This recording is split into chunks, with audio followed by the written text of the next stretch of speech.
Assalamualaikum dan salam sejahtera. Saya Asim Hassan dan ini Awani Borneo. Berikut tajuk utama untuk anda malam ini.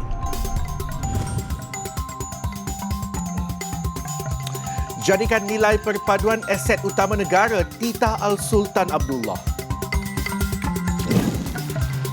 Penduduk kampung Silam Camp berharap penantian berakhir.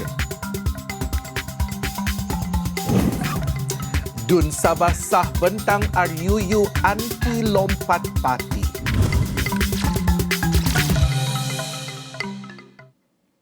Rang undang-undang RUU anti lompat parti akan dibentangkan dalam persidangan Dewan Undangan Negeri Dun Sabah yang bermula Isnin 22 Mei 2023. Perkara itu disahkan sendiri oleh Ketua Menteri Sabah, Datuk Seri Haji G. Noor. Jelas Haji G dakwaan pihak pembangkang yang mengatakan kerajaan negeri sengaja melambat-lambatkan pembentangan RUU tersebut adalah tidak benar. Tetapi dalam sidang DUN kali ini, kita akan menggubal perlembagaan negeri kita untuk kita introduce ini anti-hop law. So, Next week. RUU dibentang dekat kali. Ya. Beliau berkata demikian ketika ditemui media dalam majlis sambutan Hari Raya Aidilfitri Parti Bersatu Sabah di Kota Kinabalu pada Ahad. Haji G dalam satu kenyataan media hari ini berkata, RUU anti lompat parti melibatkan pindaan perlembagaan negeri, memerlukan kelulusan daripada Yang di-Pertua Negeri dan Raja sebelum dibentangkan di DUN. Jelasnya, RUU itu juga memerlukan sokongan majoriti 2/3 di DUN untuk diluluskan. Mengulas mengenai tindakan timbalan Presiden Parti Kesejahteraan Demokratik Rakyat KDM, Datuk Juel Nuatim yang keluar parti dan menyokong Kerajaan Negeri Sabah, Haji G menyerahkan kepada Adun Lim Bahau itu untuk membuat keputusan terbaik buatnya. Berharap kalau betul dia akan pilih satu kedudukan atau parti yang dia akan ikuti untuk dia teruskan perjuangan politik dia. Saya ada dengar begitulah ceritanya. Itu terpulang kepada dia kerana kita ini adalah satu negara yang mengamalkan demokrasi, terpulang kepada ahli-ahli Dewan Undangan Negeri membuat keputusan. Terdahulu, Juel Nuatim mengesahkan keluar parti dan menyokong Kerajaan Negeri Sabah. Jelasnya keputusan dibuat bagi memastikan pembangunan di Lim Bahau tidak terjejas kerana tiada peruntukan disalurkan. Menyifatkan hubungannya dengan Presiden KDM Datuk Peter Anthony seperti adik-beradik, Juel memaklumkan keputusannya itu telah diketahui Peter dan beliau tidak ada masalah untuk menerimanya. Juel mendakwa semua ketua bahagian dan ahli jawatan kuasa bahagian KDM papar akan turut mengikuti jejaknya. Tindakan Juel ini menyaksikan KDM kini hanya tinggal 2 wakil rakyat di Dun Sabah iaitu Datuk Peter Anthony Melalap dan Datuk Wat Bahanda Bandau. Semua rakyat Malaysia seharusnya menjadikan nilai perpaduan sebagai aset utama negara demi masa depan. Demikian titah Yang di-Pertuan Agong Al-Sultan Abdullah Riayatuddin Al-Mustafa Billah Shah yang berkenan merasmikan sambutan Minggu Perpaduan 2023 peringkat kebangsaan di Tebingan Kuching pada Ahad. Baginda bertitah, rakyat juga harus mengurangkan perbezaan sesama mereka dengan merapatkan jurang antara kaum dan agama. Kita semua rakyat Malaysia seharusnya menjadikan nilai perpaduan ini sebagai satu aset kita, aset negara kita yang utama sekali demi masa hadapan. Yang keduanya ialah kita harus kurangkan perbezaan di antara sesama kita sebagai rakyat Malaysia yang kita cintai ini. Dan kurangkan perbezaan, jurangkan perbezaan di antara setiap kaum dan setiap bangsa dan setiap agama. Terdahulu, keberangkatan tiba baginda pada 11 pagi disambut Yang di-Pertua Negeri Sarawak Tun Abdul Taib Mahmud dan Perdana Menteri Datuk Seri Anwar Ibrahim. Turut serta Premier Sarawak Tan Sri Abang Johari Tun Openg dan Timbalan Perdana Menteri Datuk Seri Fadilah Yusof. Pada majlis sama, Sultan Abdullah turut berkenan melancarkan lagu tema perpaduan yang menggabungkan pelbagai dialek di Malaysia bertajuk Setia Perpaduan.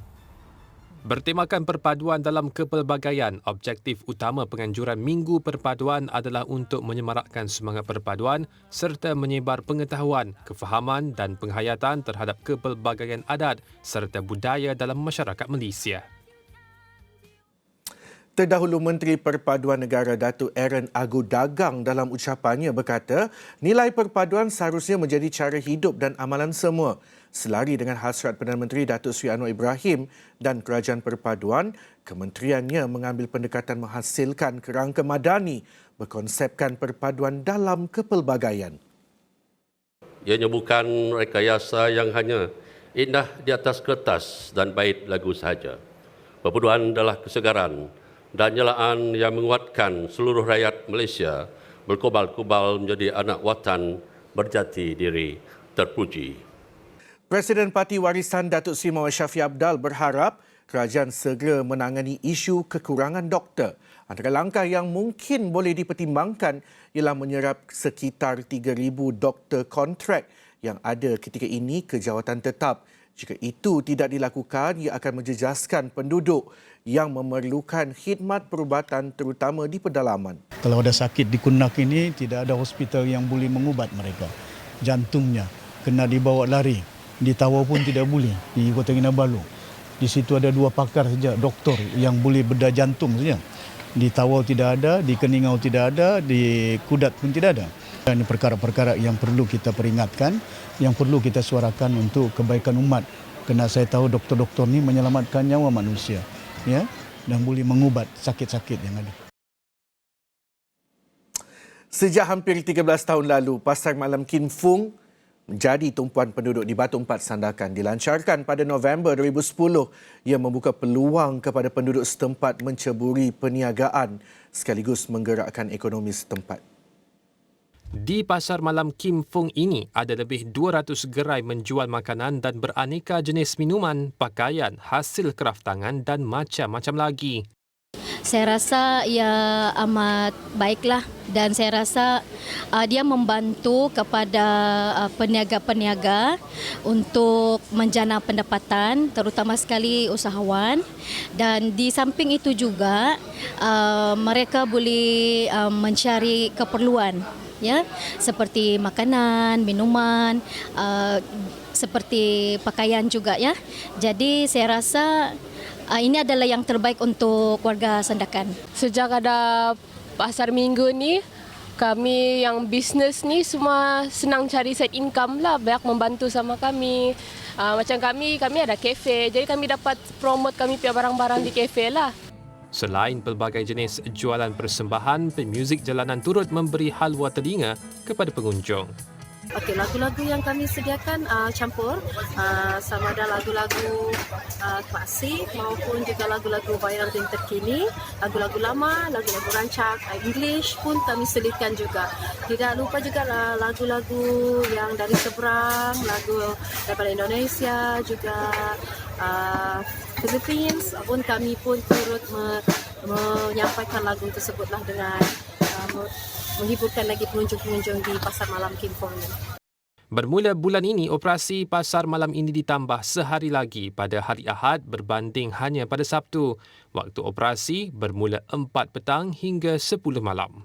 Sebelum ini saya dimaklumkan hanya pada hari Sabtu saja untuk operasi Pasar Minggu.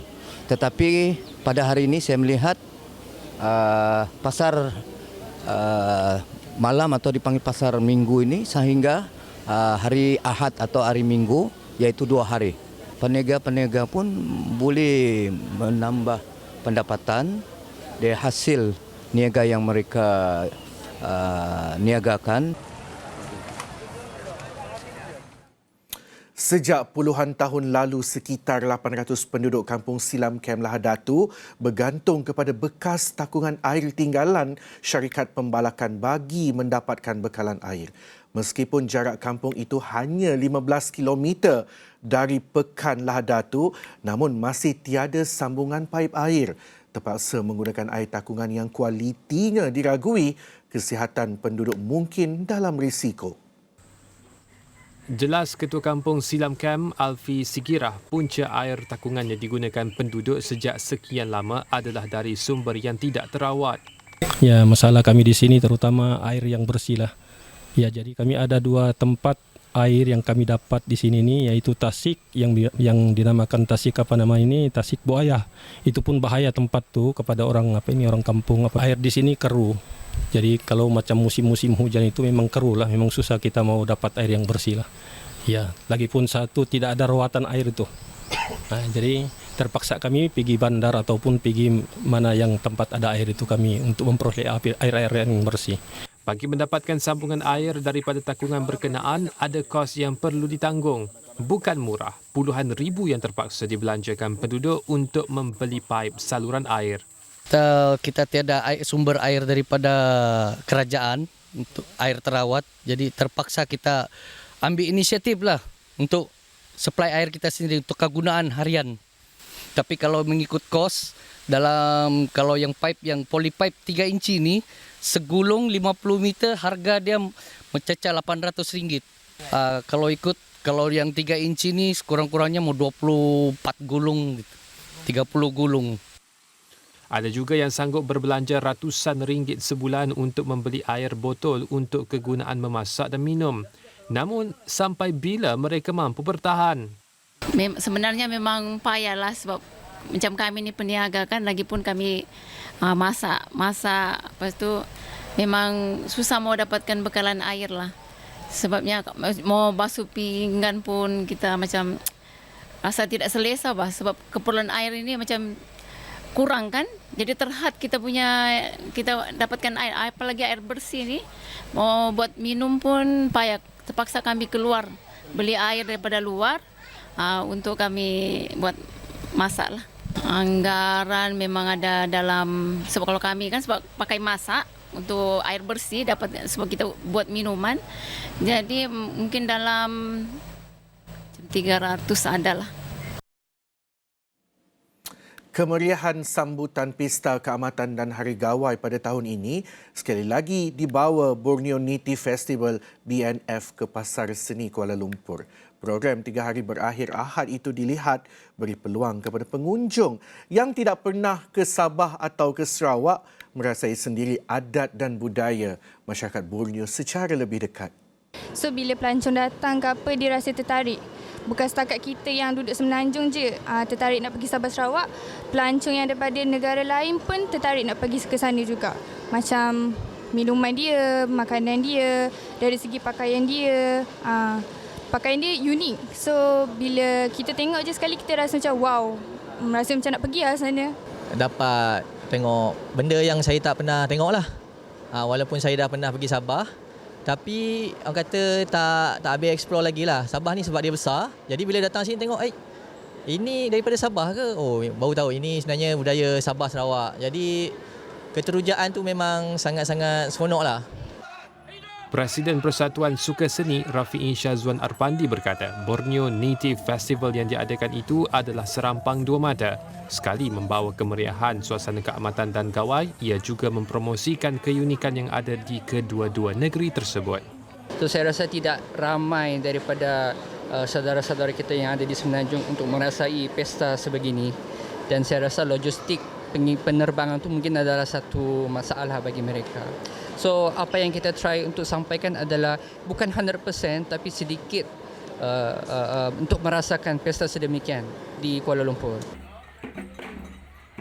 Penganjuran kali kedua festival itu pada tahun ini menyasarkan kedatangan pengunjung seramai 30,000 orang.